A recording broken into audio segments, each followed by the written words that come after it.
It means instead of talking about all the changes that you want to see, instead of being caught up in all the ifs and the imaginations, it's actually you actually take action. So, you have a vision for your life or even for the world, the community, whatever it might be. So when you wake up each day, I actually go up to God and I'm like, how can I serve today?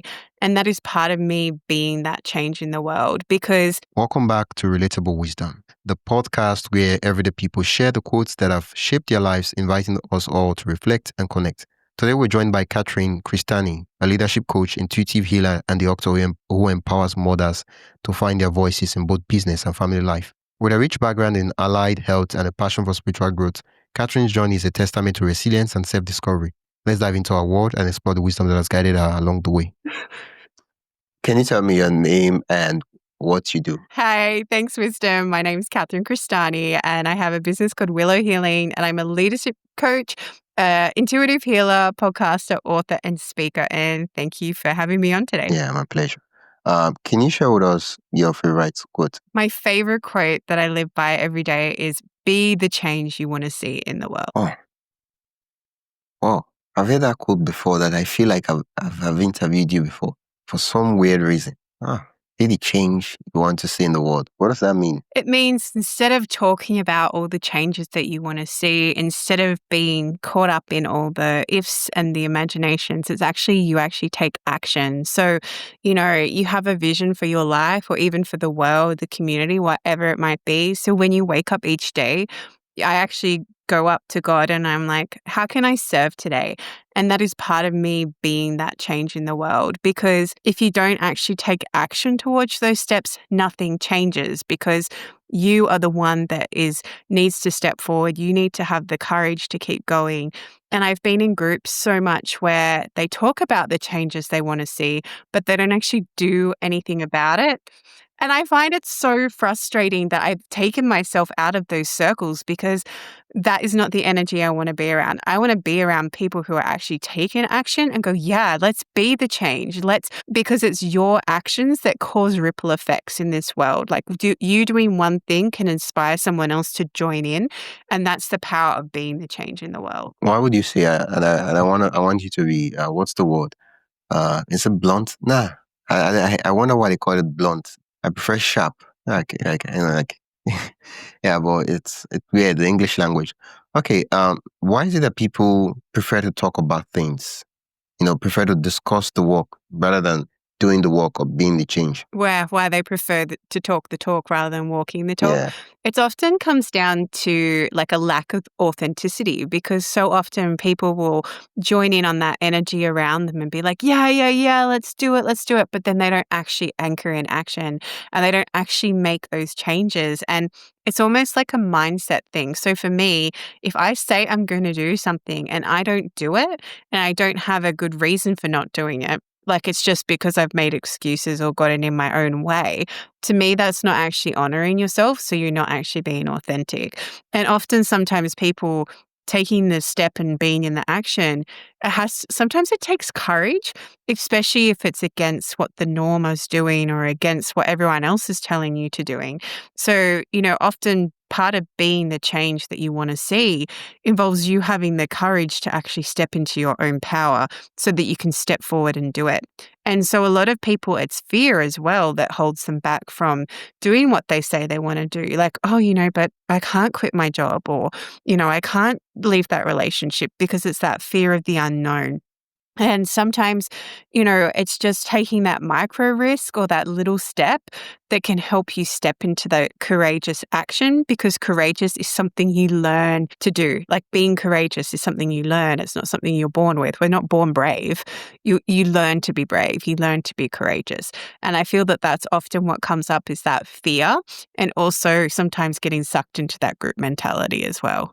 It's a good thing you mentioned the word fear because recently I've been, there's this quote that there are decades. How did they say it? There are decades where nothing happens, and there are weeks where decades happen. Right? Yeah. Having that experience like in this year, and so what I noticed is as much as people will tell you, oh, you're building capacity and stuff like that, I noticed that for some, but like for a long time, like 3, 4 years, I've not really been doing the things I wanted to do. Like I would touch the stuff, I would be around the things a little bit, right?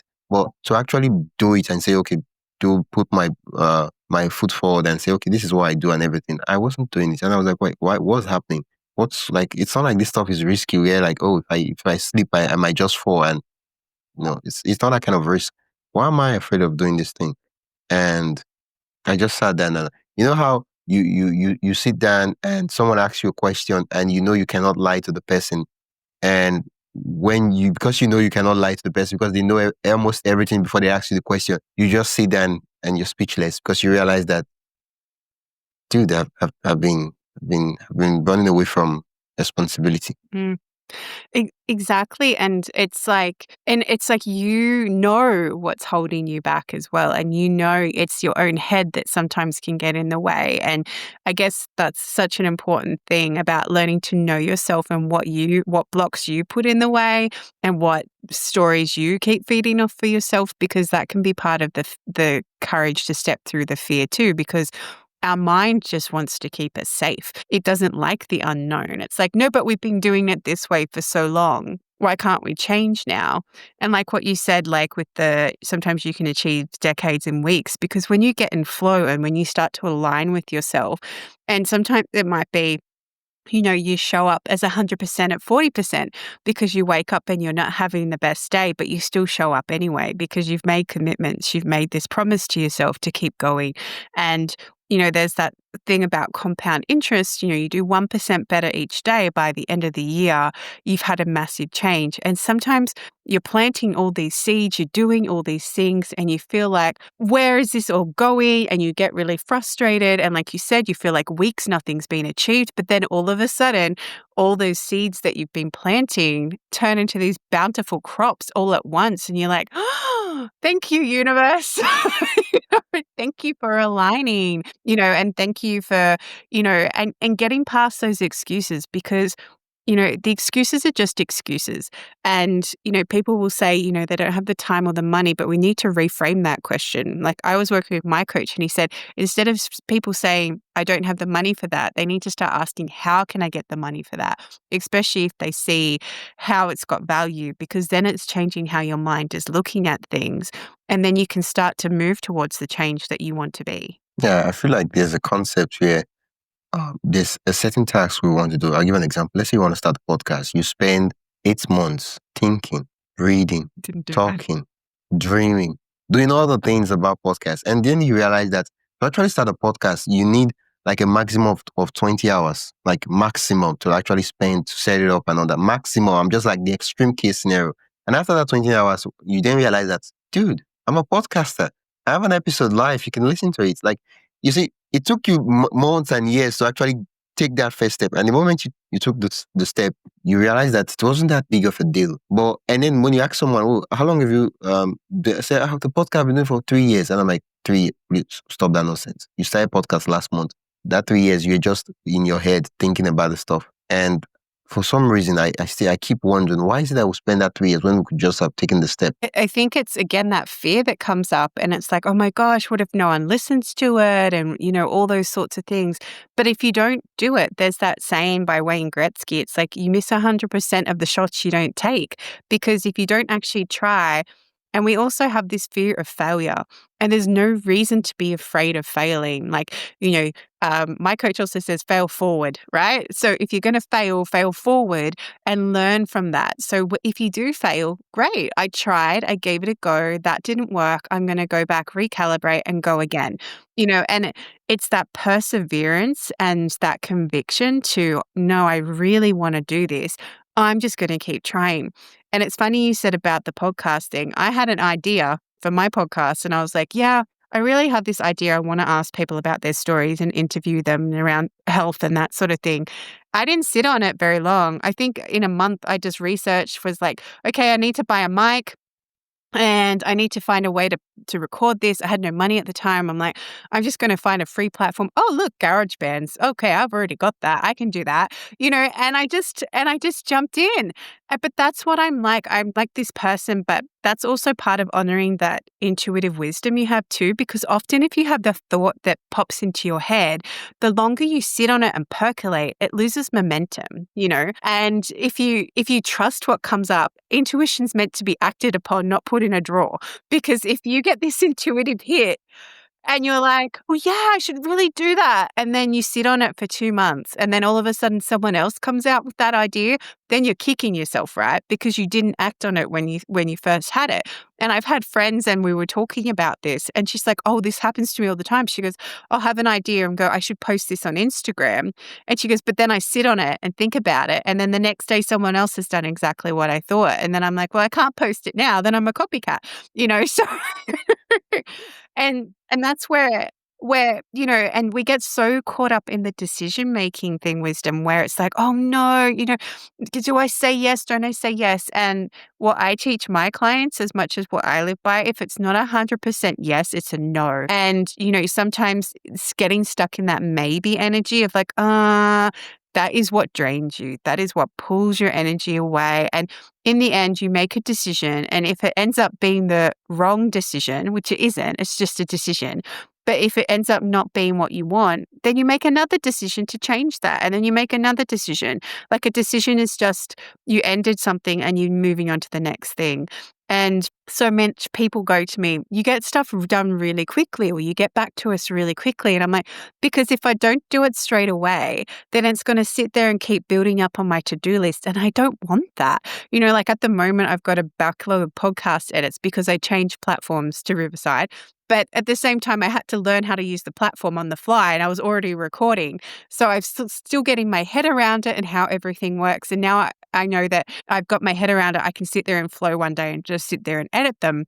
But at the same time, I know I've got time. So I'm like, okay. But part of me is like, I just want it done because I've, let this build up happen. Yeah. But that's the thing, if you act on something straight away, if you, feel into yourself and know yourself so well that if someone asks you something and it's a no, just say no. And don't put the excuse with it because it then takes away the power of your no. So much. It then takes the power of your no. I feel like most of the decisions, like and the way Jeff Bezos said that there are two decisions. There's the A decisions and the B, and there are life-changing decisions that once you take that step, is going to alter your life, like getting a partner, right? Marrying, Quit your job. choosing to have kids and stuff like that. Those are like once you go that path, you have to be like, you have to spend your time and say, do I really want to do this? And then there are other normal decisions like starting a podcast. You start a podcast, you realize it's not for you. Good. You found that stuff is not for you. When it comes up in conversation, you can gladly tell people that podcast is not for me. Now you can move on with your life. And it grieves me when I see people spending years analyzing the B situations. I'm like, if you had just taken that decision in 1 week, by the next week, you realize whether it's for you or not and moved on with your life. Now the stuff is haunting you. Exactly. And exactly like you said, like you tried it and it wasn't for you. So this happened with me when I was running healing circles. So I had this idea. I'm like, I'm going to run healing circles outside in the Australian bushland. I'm like, yeah, this is going to be amazing. And I ran the first one. I was like, oh yeah, this was okay. I was like, maybe it's just me getting my feet wet. And then I ran, I think 3 more. And then I went, you know what? This actually isn't for me. And, so I was talking to someone about it and I said, no, I'm not into that sort of holding space for people. I'm there to teach people, but I don't want to hold the space. I'm not that. That's not my genius zone. And I think, you test it, you try it, and you get that feedback exactly like you said, oh, I'm not a podcaster, or I'm not a circle healing person, or, like I don't want to do that. But it's you've had the guts and you've had the courage to try and see how it goes, and I've seen people who have, it's amazing how many like fake, we were talking about this last time we met, but we were talking about all the emails you get from people like, hey, here are your podcast statistics. But so many will go, the start of it is like, you've released more episodes than the average podcaster we look at. And I was like, how interesting. How interesting. Yeah, I see that message. I smile. I'm happy. I say that. Yeah, thank you for rubbing my ego today. And then boom, that's the end of it. Clear. Thank you for letting me know that apparently I'm number 1 in Ireland. But thank you. I don't care. You know? You say thanks, but no thanks. Thanks, but no thanks. Exactly. Yeah. the fear of the unknown. Still, it's still one thing I still don't understand. Like, one would expect that advancing, being the change, advancing, taking steps that advance you towards the goal, the things you want to see out of your life. One would think that stuff is something that we shouldn't be afraid of. It should be something we should be happy, like, when we think about it. And yet, there's this saying that, you look at what your actions speak of, not just, oh, I love this stuff. This thing is fantastic. I want to do this thing. And I'm like, okay, so how long have you spent doing this thing? Well, actually, I was getting to that aspect. I'm taking a course now. When I finish the course, and I'm like, it's not surgery you're doing. It's, you're not trying to do surgery on someone. This stuff is just the basic stuff. It's just you. Nobody's going to get hurt if you what's the word, create a blunder, right? It's not like, oh, you surgery where you have to know what you're doing so that somebody doesn't get to die. It's not that, right? Why are you Exactly. overcomplicating it? What are we afraid of? Yeah. Yeah, and it's funny you bring this up because two things came to mind when you first said it. So first of all, we have this immunity to change. It's just a Ooh, human thing. We have this immunity, right? Where we're like, oh no, I don't want to change that. That's uncomfortable and unknown. And my whole life at the moment for listeners is an unknown. Like, I'm selling my house. I don't know when it will sell. I quit my job. I don't know where the money will come from. Like, this is all these things I'm doing to like follow my intuition because I knew it wasn't in alignment with me anymore. And it's just taking the courage to step into the unknown and surrender, which can be the biggest thing. And, it took a while for me to get the courage to quit my job, but I really needed to because health wise, it wasn't serving me either. But at the same time, if I kept ignoring that, then I'm ignoring myself and then I'm not being authentic to me. But then the second part of what you were saying too is, when we are constantly looking for reasoning to justify why we're doing what we're doing, we're not in our flow. We're not in our genius zone. And I got interviewed by this coaching company who were helping coaches grow. And they said to me, "Where did you get your coaching qualifications?" And I said to them, "Does life and God count?" And they just didn't know what to say. And I said, because really that's where it comes from. And I could have picked a word like mentor. I could have picked healer. But at the moment, coach is the word that people resonate with.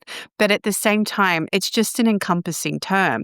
And if you go choose to study and do something further, it should be because it's honoring your curiosity and you want to know a bit more, not because you're going after that so you can have the title, and there's a lot of yeah. And there's a lot of people I've met on Instagram who have like, I'm a student dietitian, but they're already starting to share their message, or I'm a student naturopath. They're already starting to share their message. I'm a student yoga instructor. They're already sharing their message. And the point is they're already embodying who they want to be. They're just taking the steps to what they need to get across so that they can be seen as that in society. But in real terms, you don't need all the certificates and titles. It's just something that us as humans want people to share with people and want people to know. When I started my intuitive journey, I kept getting the name of herbs come in intuitively. And these are things I didn't even know anything about. And I would research them like on the computer with the client. I said, hey, I just keep hearing the word catnip, right? And everyone thinks catnip is for like cats only. Turns out catnip is incredibly good herb to use for anxiety. And I was like, oh my goodness. Like, so that the client and I are both looking at this going, oh my goodness, like this is exactly what I need. This is my client.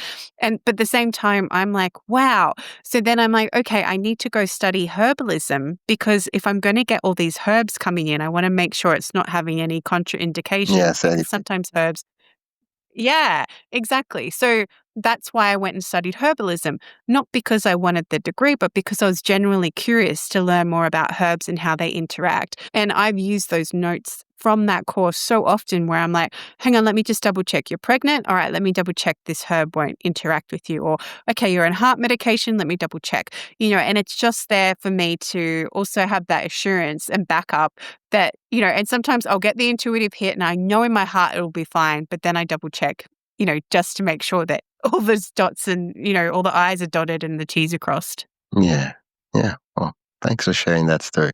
No problem.